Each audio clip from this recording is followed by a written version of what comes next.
Interview में पूछा जा सकता है और थोड़ी सी गलती इंटरव्यू में फिर बड़ा गड़बड़ कर देती है जी।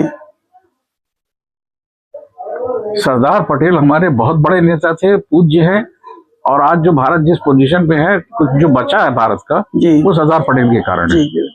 सरदार पटेल को अभी लोगों ने ये कह दिया कि आईसीएस, इंडियन सिविल सर्विस को उन्होंने स्टील फ्रेम ऑफ इंडिया कहा था, ये सही नहीं है। इससे सरदार पटेल का सम्मान नहीं बढ़ता। सरदार पटेल वैसे भी बहुत बड़े सम्मान के अधिकारी हैं। ये आईसीएस को steel frame of India England के प्रधानमंत्री लॉर्ड जॉर्ज ने कहा था। नमस्कार दोस्तों, स्वागत है आपका हमारे ऑफिशियल यूट्यूब चैनल आशीष टेक में। आज हम लोगों के लिए जिस विभूति से मिलवाने वाले हैं वो परिचय के मोहताज नहीं है। वो स्वयं प्रोफेसर पीके सरकार जी हैं, जो हमारे रीवा से बिलोंग करते हैं और ये रिटायर्स में करीबन 32 साल तक प्रोफेसर रहे हैं। और इनके पढ़ाए हुए विद्यार्थी न सिर्फ IAS, IPS, IG, पता नहीं कहाँ चीफ जस्टिस सभी रहे हैं। और इनका रहने का सादा जीवन, उच्च विचार है। और हमारे एक बहुत ही प्यारे मित्र ने बताया कि इनके रहन सहन और इनका जो सादा जीवन है वो हम लोगों के लिए, सभी के लिए प्रेरणा का स्रोत है। आइए इनसे मिलते हैं और बात करते हैं, और खुद ही आप लोग अंदाजा लगाइएगा कि किस ओहदे की बात करते हैं। आप लोग एकदम मज जाएंगे और रसीले हो जाएंगे इनकी बातें सुनकर। जी सर, स्वागत है आपका हमारे ऑफिशियल यूट्यूब चैनल में। पहले तो बहुत बहुत धन्यवाद हमारी ओर से, हमारे दर्शकों की ओर से, कि आप थोड़ा सा बोलने के लिए तैयार हुए हैं। सर की तबीयत आप बहुत ही नासाज है, आप देख सकते हैं, बैठा नहीं जाता है, पाँव में तकलीफ है, शरीर काम नहीं करता है, लेकिन उनकी जो वाणी है वो वरदान है माँ सरस्वती का। जी सर, बहुत बहुत धन्यवाद। आज कौन सी जयंती है? आज महात्मा परशुराम जी की जयंती है, परशुराम जयंती है। जी जी जी। और इसको ब्राह्मण समाज बड़े उससे मनाता है। जी जी जी। और ये बहुत बड़े संत थे जी, जिनके बारे में लोगों को गलतफहमी है। जी जी। वो गलतफहमी में दूर कर दूं। परशुराम जी आतताइयों के शत्रु थे, न कि किसी जाति विशेष के, क्षत्रिय के। जी जी।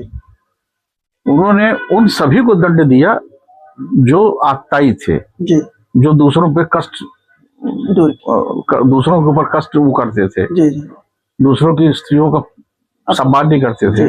उनको सबको महात्मा परशुराम जी ने हत्या की थी। उनको मार दिया था, न कि किसी जाति विशेष को, क्योंकि वो स्वयं ईश्वर के अंश थे। तो आज परशुराम जयंती का बड़ा शुभ दिन है, अक्षय तृतीया है। तो आज हिंदुओं का बड़ा महत्वपूर्ण दिन है। अच्छा अच्छा। हमारे जो विद्यार्थी हैं, हमारे साथी हैं, UPSC वाले हैं, आपने उनको बहुत गाइड किया है हिस्ट्री सब्जेक्ट को लेकर के, अन्य सब्जेक्ट को लेकर के। आजकल जो है तो दिशा निर्देश या गाइडलाइन उतनी सही मिल नहीं पा रही है, और अपने क्षेत्र से बहुत कम बच्चे सेलेक्ट होते हैं। इनके लिए आप कुछ राय दे दीजिए। अभी लेटेस्ट एक बात बताओ जी। एक दिन में पढ़ रहा था अखबारों में। जी जी। UPSC में अभी IAS में कुछ लड़के यहाँ के आए हैं। जी जी। ये आने की संभावना है, फाइनल लिस्ट जब आएगी। जी जी। तो जिनकी पोजीशन 100 से ऊपर है, जी जी, 80, 90, 70, वो सब IAS में आ जाएंगे। अभी आई है लिस्ट तो एक आए हैं, और उसके बाद वाले IPS में आएंगे। जी जी जी। एक अभी इंटरव्यू में पूछा जा सकता है और थोड़ी सी गलती इंटरव्यू में फिर बड़ा गड़बड़ कर देती है। जी। सरदार पटेल हमारे बहुत बड़े नेता थे, पूज्य हैं, और आज जो भारत जिस पोजीशन पे है, कुछ जो बचा है भारत का, वो सरदार पटेल के कारण है। सरदार पटेल को अभी लोगों ने ये कह दिया कि ICS, इंडियन सिविल सर्विस को उन्होंने स्टील फ्रेम ऑफ इंडिया कहा था, ये सही नहीं है। इससे सरदार पटेल का सम्मान नहीं बढ़ता। सरदार पटेल वैसे भी बहुत बड़े सम्मान के अधिकारी हैं। ये ICS को steel frame of India England के प्रधानमंत्री लॉर्ड जॉर्ज ने कहा था। और उसने ये कहा था, steel frame of India through which we govern India. ICS के द्वारा हम भारत पे शासन करते हैं, ये उनका कहना था। इसको सरदार पटेल ने ICS अफसरों को कॉन्स्टिट्यूट असेंबली में संरक्षण दिया था। तो उनको मालूम था कि ये उस समय भारत 47 में बड़ी असमंजस की स्थिति में था। हर तरह के दंगे हो सकते थे, हो सकते थे, तो संभालेगा ICS अफसर ही। तो उन्होंने ICS अफसरों को पूरा महत्व दिया। और ये एक ऐसी बात है जी। ICS अफसरों ने सरदार के कहने पे अपनी तनख्वाह कम कर दी थी। अच्छा। हाँ, ये उन्होंने कहा था कि आप लोगों को काफी तनख्वाह मिलती है भारत के और अफसरों के, उसमें अधिकारियों के, उन्होंने उनके कहने पे तनख्वाह कम कर दी थी अपनी। अच्छा अच्छा। ये सरदार पटेल का महत्व था। जी जी जी। और स्वयं सरदार पटेल जब इंग्लैंड में पढ़ते थे जी, बारटला पे, जी, तो उनके अंग्रेज, उस समय सब अंग्रेज प्रोफेसर थे। जी जी। उनके अंग्रेज प्रोफेसर उनसे इतने प्रभावित थे, जी, उनकी विद्वता से। जी। और आज के विद्यार्थियों को बता दूं, वो करीब 6 मील रोज साइकिल से जाते थे। अच्छा। कभी कभी पैदल जाते थे, बर्फ गिरते में भी वहाँ की प्रसिद्ध लाइब्रेरी में लंदन के पढ़ते थे। अच्छा। अब बारटला में जितने अच्छे पेपर इनके हुए, जितना इन्होंने स्कोर किया, उतना किसी विद्यार्थी ने नहीं किया था। जी जी। सरदार पटेल ने। जी। तो वैसा। जी जी जी, सरदार पटेल हो गए। आज एक चीज ये भी देखने को मिल रही है कि हमारे जो यंगेस्ट ब्रदर एंड सिस्टर हैं, जो हमारे भाई बहन हैं, वो थोड़ा सा जो महान विभूतियां हैं उनको भूलते जा रहे हैं। ऐसा क्यों देखने में आता है? ऐसा इसलिए देखने में आता है कि आज समय जो है प्रोपेगेंडा का है। जी। जिसको प्रचार कर दिया जाता है, वो बहुत बड़ा।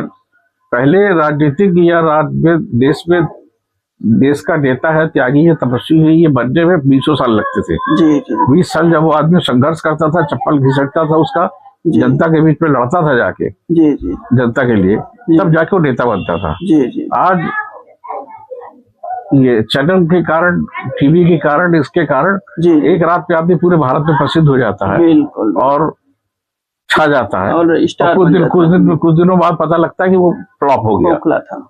और पहले सब तपे तपाए लोग थे। जी जी। वर्षों संघर्ष करते थे। जी। चाहे वो गांधी हो, जी जी, चाहे विनोबा भावे हो, जी, सरदार पटेल हो, जी, जयप्रकाश नारायण हो, स्वामी विवेकानंद हो। स्वामी विवेकानंद तो अलग, वो तो आध्यात्मिक क्षेत्र के थे, इन सबसे बड़े थे वो। जी, उनका रास्ता दूसरा था। जी, विवेकानंद जी का, योगीराज अरविंद का, लोकमान्य तिलक, ये भी बहुत बड़े देश के स्वाधीनता संग्राम सेनानी है और सबसे ज्यादा विद्वान थे। जी, भारतीय इतिहास के बारे में उन्होंने इतना अच्छा लिखा है। जी, तो लोकमान्य तिलक, ये लोग विद्वान लोग थे। जी जी जी। और इनका देश में सम्मान, तिलक को तो लोग देवता की तरह पूजते थे। जी, तिलक को लोग देवता की तरह पूजते थे। बिल्कुल, लोकमान्य तिलक को। बिल्कुल बिल्कुल।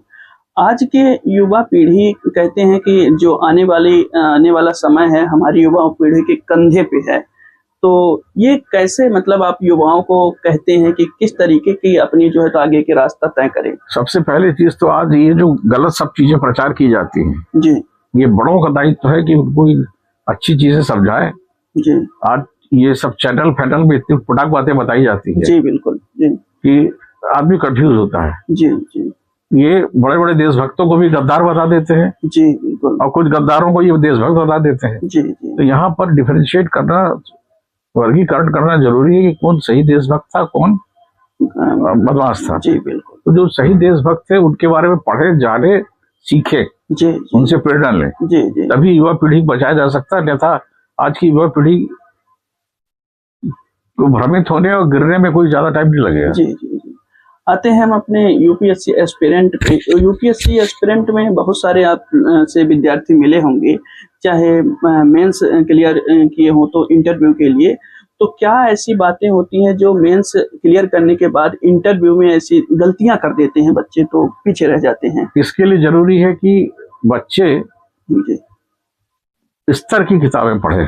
जी, जैसे अभी आपको मैंने बताया ना, IAS के इंटरव्यू में वो लड़का आराम से आ जाता। जी, जी। लेकिन उसने व्हाइट टाइगर का पकड़ने का सन गलत बोल दिया। क्या कहानी थी इसकी सर?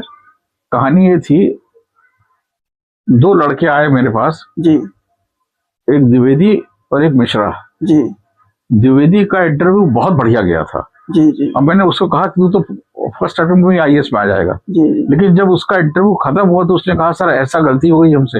हाँ। उसमें उसने जो किताब पढ़ी थी, हाँ, उसमें व्हाइट टाइगर को पकड़े जाने, पहला व्हाइट टाइगर वो जी, पकड़े जाने का सन गलत दे दिया था। तो उसने वो गलत सन बोल दिया। जी जी। उसका दुर्भाग्य था कि उस दिन पैनल में एक अफसर बैठा था। जी, उसके फादर बिंद प्रदेश टाइम में सेक्रेटरी थे रीवा में। अच्छा, अच्छा। तो वो जब कहा कि मैं गया तब था। हाँ।